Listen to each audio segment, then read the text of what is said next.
From CGTN headquarters in Beijing, this is The Hub with Wang Guan. Hello and welcome to the program. I'm Wang Guan in Beijing. As the curtain falls on COP28 in Dubai, the United Arab Emirates, a last-minute landmark deal with global repercussions has finally been approved. Nearly 200 countries reached an unprecedented climate agreement, urging a decisive shift away from fossil fuels. The first of its kind, by the way. Are these commitments the much-needed lifeline, steering humanity away from the ominous point of no return? Can our collective endeavors truly rewrite the narrative of the environmental crisis? To shed light on some of these issues, I'm joined by Wu Changhua, China Director of the Office of Jeremy Rifkin and Vice Chairperson of Governing Council at Asia Pacific Water Forum. We also have Mr. Ma Jun, Director of the Institute of Public and Environmental Affairs. They both participated in the first week of COP28 in Dubai, in fact. And we also are joined by Dimitri De Boer, Director for Asia at ClientEarth. They're talking to me live in Beijing. Welcome to the program. Dimitri, let me start with you. Delegates at the United Nations COP28 talks in Dubai issued this final agreement. Some say this is historic, this is significant. Some say it does not come far enough. What do you think? How successful has this final agreement at COP28 been? Well, I'd say it's an achievement in the sense that it actually puts language around moving away from fossil fuels. That's really important for governments, because ultimately it's about government responsibility coming out of these COPs, right? What are governments supposed to be doing in the years ahead? They know now they need to move away, transition away from fossil fuels, and that has to be in line with a net zero situation in 2050. That might seem like a long time in the future, but it's only 27 years, and there's an awful lot of work to do. So in that sense, it's very successful. Director Wu, what do you think? How successful has this COP28 been? What's your takeaway from the final agreement? Well, I would say it's a landmark milestone, and in a way, because this is the first time ever humanity has decided to take this step forward together. How significant it is, let me add really the fundamental piece of the puzzle here. As we all know, our human economy, our global economy, our infrastructure, all the systems actually we have today that are being operated are built upon fossil fuels. So this is ever the first time the global community has decided to take on this step forward to transition away from fossil fuels. That's where the significance lies. Is it easy? It's not. It will never be. And whether we're going to get to where we want to be, say get to net zero by 2050, I don't know yet at this moment. We'll see. But really how far we can travel forward, how quickly can we get there, really depends on the collective actions and deliveries, as well as actually the accountability ensured outcomes there. So fingers crossed. Just add another dimension about the fossil fuels there. So we are standing in the middle of the way between 1992, when the Climate Convention was first born, and 2050. If you look at the last 3 decades also, we managed so far only reduce 4% of our reliance on fossil fuels. So now we have 7 years to go. Can we really get there? Those are the questions we need to address, and we need to ask ourselves, and also trying to figure out how to address them together. Right. Director Ma, let me turn to you. The final agreement of the 200-plus delegations agreed on one thing, that is transitioning away from fossil fuel to quote-unquote, but it did not say that there's going to be a phase-out of fossil fuel, nor does it require countries to stop using fossil fuel in the medium or long run. What do you think about all this? Yeah, I agree with Changhua and Dimitri that this is a landmark deal. Of course, we also need to recognize this is a compromise because, so many countries are coming together to discuss about this issue, which is fundamental to human society. It's about energy supply. And these countries are in very different development phases, and some of them are oil and gas producing countries. Some still, lack of so much access to power supply. there are still many people in some of the developing countries. So countries are in very different situation. And now, eventually, we haven't really come up to the very term of phase out or even phase down. But on the other hand, transitioning away from the fossil fuel in the energy system, this have pointed to the direction to go, which is still highly crucial, for so many countries to make this reach this consensus. So in that sense, I think it's very important. Dimitri, Director Ma talked about the fact that this could have been a grand piece of compromise, negotiations behind the scenes amongst the delegates in the span of 10 plus days. What kind of a compromise do you see from the delegations at this COP? Well, I think what you're seeing is that some countries where there's a strong reliance currently still on fossil fuels find it harder to go into a meeting like this and agree on language that says phase out fossil fuels. There's also a lot of interest at stake. Many countries still feel like fossil fuels give them energy security. I think all Changhua, Ma Jun, and I, we're all green experts, right? So we understand how renewable energy actually gives you a lot of security as well. But it's a different type of security. You have to think about your energy system in a different way, and that just requires a lot of changes. And so changes are difficult. So people who are in the fossil fuel business may find it difficult to imagine a future where you phase out fossil fuels completely. So some countries just are not ready to fully embrace that. But I think over time, what we'll see is that more and more countries will be able to demonstrate that you can have a lot of security with a low carbon energy grid, and that needs to be proven. And then that model will show the way. In fact, China is doing a terrific job in rolling out renewable energy. Yeah, talking about China, actually, we caught up with China's special climate envoy, Xi Jinping, at COP in Dubai. And right after a press conference at the end of COP, Xi Jinping once again stated, and I quote, "I have participated in climate negotiations for 16 years. The most difficult one is this conference." Madam Wu, why do you think he said that?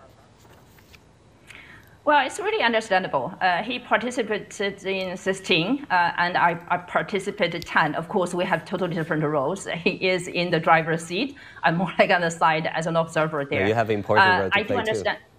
Too. Yeah, no, I do understand his point. I wouldn't say actually the previous COPs actually had been easy. International negotiation process is always a compromise-making process. So nothing is easy because in order to really reach a sort of consensus among all the nations globally, it's always a give and take situation there. The reason why he felt actually this is the most difficult one is that, as we were talking about here, because of the milestone we have achieved so far, now finally we have a global consensus, and to transition away from fossil fuels, this is really fundamental piece of the puzzle. Just imagining how difficult actually this is going to be for every nation on this planet, going into the next few decades there. As we're talking about here, different countries having different situations, have different energy mix, and the journey will be very, very different in terms of level of difficulties there. But one thing I do want to point out there, and so it's sort of embedded in the final package, the language. There are a few principles actually are further emphasized, re-emphasized actually. For instance, the common but differentiated responsibility, respective capabilities, equity, fairness, just. So all those sort of language there actually embedded in it. The wording is sort of very interesting in a way.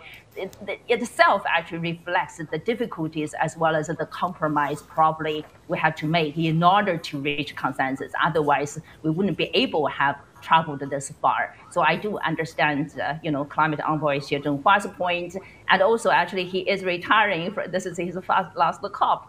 So of course, and I do understand and applaud for all his leadership and achievements, and wish him good luck, and also hoping China will continue to play a more important role in the global process down the road. Yeah, now the torch of climate action has been passed down from Mr. Xie to another generation, obviously. Mr. Ma, let me turn to you. Other than the phase out, or rather the transitioning away from fossil fuel, what are some of the other aspects from the final document that sticks out to you? For example, the capture and storage of carbon, the use of methane, the role of corporations and enterprises. What do you think about the other aspects of this final agreement? Yeah, this final agreement, everyone now focus their attention on the transitioning away from the fossil fuel. But in the meantime, we need to recognize that the terms, as Changhua put it, the terms put on this this transitioning, and this transitioning of our energy supply system got to happen in a just, orderly, and equitable way. So there's as Dimitri put it, we need to recognize the need to ensure energy security by all these countries. So in this document, there are also quite a few measures, very, very important agreement reached. One of that is the tripling of renewable energy capacity. And in the meantime, doubling the improvement rate of the energy efficiency. I think this part is, is crucial for us to try to achieve the transitioning, because without establishing this new energy mix, new energy system that focus on solar and wind and other renewable energy, there's no way to really try to transition away from the coal. In the meantime, you mentioned about CCS and CCUS. This is also very, very important because toward the end of the day, some of the fossil fuel going to continue to be used for decades of time. With the current term of agreement. So how do we balance that with the need to have a deep and rapid reduction of greenhouse gas emission? The way is to try to abate those emissions.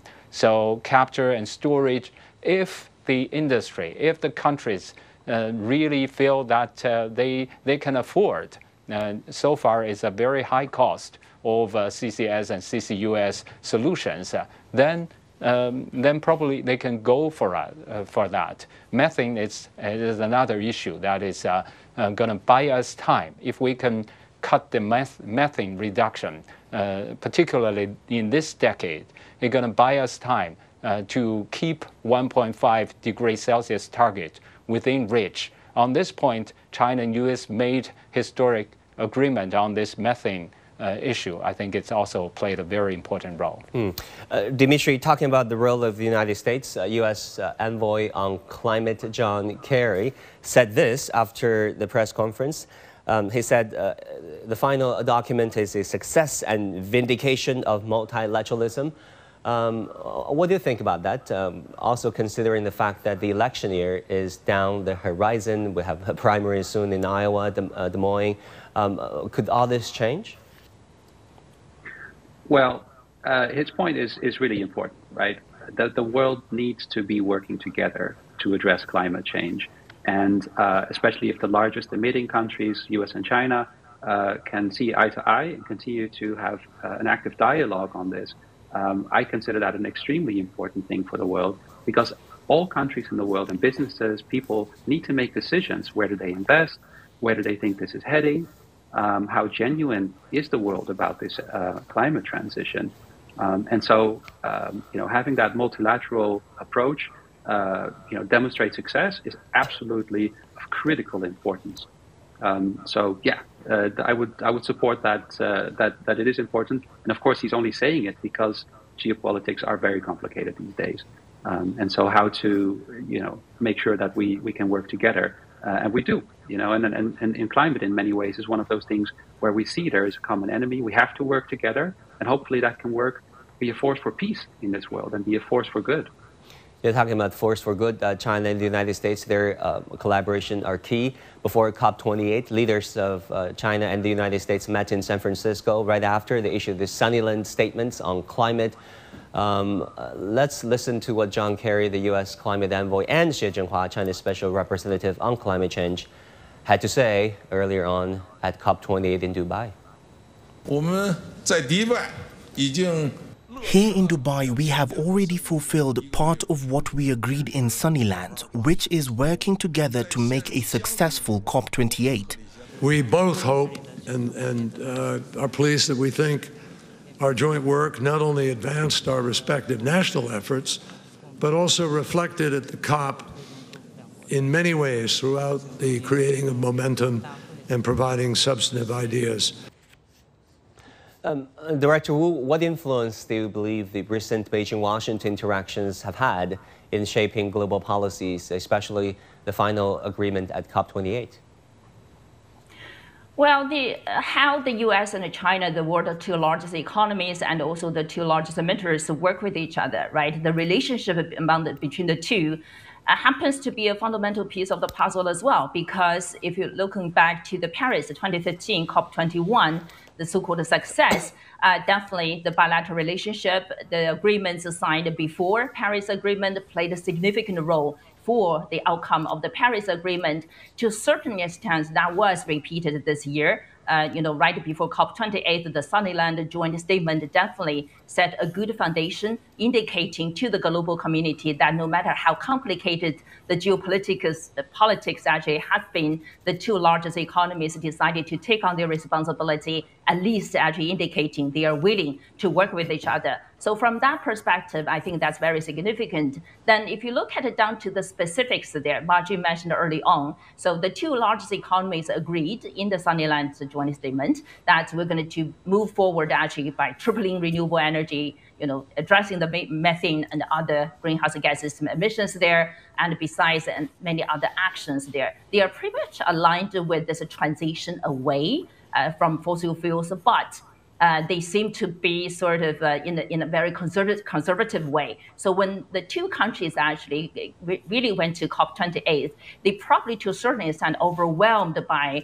the high demand of the global community, the rest of the world, to accelerate the process. So in the end, maybe to a certain extent, that's a little bit of compromise actually as well on the part of U.S.-China bilateral collaborations there. It's a global issue. We have to rely on multilateralism to address that. So yes, it's important for the two countries to work together, but in the meantime, they have to work with the global community to really advance this transition by taking on their leadership. But in the meantime, they do need also to take a second thought in terms of how the two, should really, really work with each other rather than being stuck in the current geopolitical saga. Yeah, a lot more needs to be done. And China and the United States are steering the way in many ways. Director Ma, we're talking about this 1.5 degree. That is the amount that we have to keep the world from warming up by the end of this century. But according to the global stock take that was issued on day one at COP28, the world will be warming at about 2.4 degrees Celsius at the current pace, if no further action is taken. How significant and how important is it for all of us to keep the 1.5 degree target in range? It is very important. The Paris Agreement said that we should try to keep the temperature rise well below 2 degrees Celsius, and in the meantime try to pursue the efforts to limit it to 1.5. At this moment, so far, the temperature rise caused by human activities has reached 1.1 degrees Celsius. But even just with this 1.1 degrees Celsius, it's already making so much impact, that are felt in all the continents across the land. And this year, many records of have been shattered in different parts of the world when it comes to heat wave and this year is on track to become the warmest year on record, and so much more. We're facing rising frequency of extreme weathers, not just heat wave, but droughts and flooding and wildfires in many parts of the world. So keeping that below 1.5 will significantly minimize, reduce the potential consequences caused by climate change. But so far, with the stocktake, on the one hand, we can see the original projection is if we don't take the agreement based on Paris, the original projection is for the temperature rise to reach 4 degrees Celsius. That will be catastrophic. So far, with all these countries coming together, we need to recognize, we have already made some real progress. But in the meantime, there's no reliable path toward reaching the 1.5 degree Celsius target at this moment. So much more efforts have to be made, much more actions have to be taken. You ask the question, why did our special envoy, Minister Xie, said this is the most difficult? Because this time it's about action, it's about delivery. So everyone not just talk the talk, but have to walk the walk. So that makes it far more difficult this time. So, Director Ma, let me stay with you on walking the walk. What will happen after COP28? Because we have been talking about the fact that nation states need to follow. They have issued their own nationally determined contributions. They have to issue and implement their own policies. What can we expect after COP28 at national, subnational levels? Yeah. By the end of the next year, all the countries are supposed to submit their new NDC, nationally determined contributions, and taking their own stocks and making all this disclosure. So this. Hopefully, they will take into consideration this new consensus and try to enhance the ambition and try to deliver. But in the meantime, I think the most important is to find the real, the biggest consensus reached this time. I believe is on the renewable side. Renewable energy to triple that capacity. I think that's a real path toward energy transitioning. And on that, globally, we have seen a good trend, and particularly in China, the renewable energy has been expanding, in a massive way. Taking solar power as one example, by the end of last year, solar power have reached 400 giga, and our target, and in the first 9 months, another 120 gigawatts of solar have been added in China, a year-on-year growth of 145%. So the wind and solar put together, our target for 2030 will be reached by 2025. That's our forecast. So China's on track, to expand energy on the renewable capacity. And in the meantime, China is supplying the whole world with 80% of the solar panel and 50% of the wind turbines and about 60% of the batteries needed for new energy vehicles. So on that, contribution can be made by China and by many other countries working together. There's still hope to achieve 1.5. Right. Thanks for all these insights. Talking about China, Dimitri, you've been studying and observing and engaging with Chinese stakeholders on climate. In light of COP28, how do you see a green transition happening within China? Yeah, so Ma Jun is just mentioning the renewables. And actually, in my view, this is the best news that the world has this year. It's not the outcome of the COP. It's China's incredible progress in renewable energy manufacturing and also deployment. So the installation of solar, the cost of solar, the efficiency, it's becoming now credible that the world actually has a renewable energy solution which will take us to a net zero future. And that in the previously that wasn't the case. So being able to see that this industry actually works is the most amazing news for us. It surprised everybody. It surprised us as well to see how fast this is growing, and that has to do with China's basically making a really heavy bet that the world is going to transition away from fossil fuels, and that the world is going to move to renewable, low carbon power. And China's investing in that future and positioning itself incredibly well for that future by being the largest, by far, producer of all of these renewable energy technologies. We're now in a point where countries in Europe and the United States actually are looking at China saying, wow, that's amazing, right? All these innovations that are taking place in China in the green sectors are world leading. And so that is actually providing the solution going forward. So within China as well, I'm sure there's still a lot of pushback from people in the fossil fuel industry, but on the whole, everybody can see that these renewables are really, really, really working. Yeah. Recently, we've heard that Saudi Arabia is keen on working with China in terms of delivering more EVs, as Riyadh is also transitioning away from fossil fuel, or at least diversifying their economy.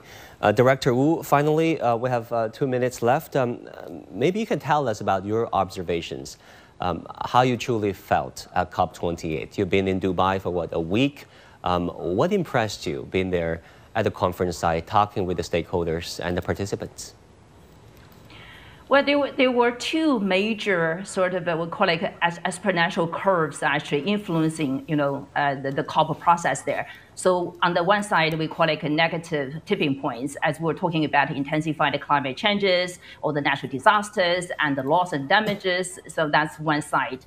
We are definitely on that track. But in the meantime, there is the other side called positive tipping points, and mostly because could be attributed actually to China's achievements or the case made by China in terms of accelerating clean energy transition or revolution, solar, wind, EV batteries, you name it, right? Without China, there is no way that such a positive tipping points could have happened to counterbalance the negative tipping points there. So I'm really hopeful. Hopeful in a way the role of China. China has made the case, and China is reaching out to global communities, sort of joint efforts, partnerships there. To a large extent, I think the reason why global community would agree on to sort of tripling renewable energies, mostly because China has made the case, and we need to build upon that sort of momentum, and China needs to figure out how to work more constructively and effectively with the global community, countries, policymakers, as well as investment community, industries actually, to accelerate that process so that we'll be able to fastly transition away from fossil fuels. Well, once again, I want to thank our guests, Madam Wu Changhua, China Director of the Office of Jeremy Rifkin and Vice Chair of Governing Council at Asia Pacific Water Forum.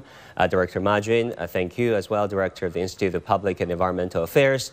We also have Dimitri De Boer, Director for Asia at ClientEarth. Thank you all so very much for being part of this conversation. And that will do it for this edition of The Hub on CGTN. I'm Wang Guan in Beijing. Thank you for watching. Bye for now.